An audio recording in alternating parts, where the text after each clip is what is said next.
Patuloy akong nanalangin na anyayahan ang Panginoon sa aking puso.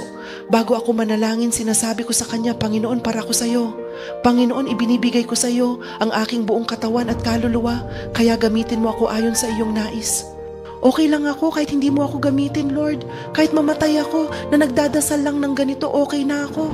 Mangyari nawa ang iyong kalooban, Panginoon, at mapasa iyo ang iyong kaluwalhatian. Kapag ginawa ko iyon, siya ay sumasanib sa akin.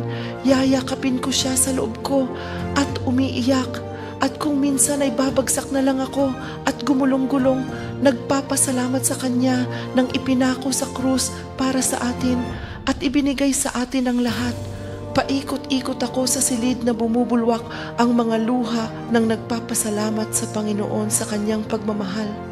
Kapag ang ugnayan natin sa Lord na hindi nabuo, ang di ganap na pagitan na ito ay hindi matatapos hanggang kamatayan. Ang iyong pananampalataya ay hindi lumalago sa pamamagitan ng panalangin, ni ang iyong buhay ay nagbabago. Nabubuhay ka tulad ng isang laruan para kay Satanas at namamatay ka ng ganoon.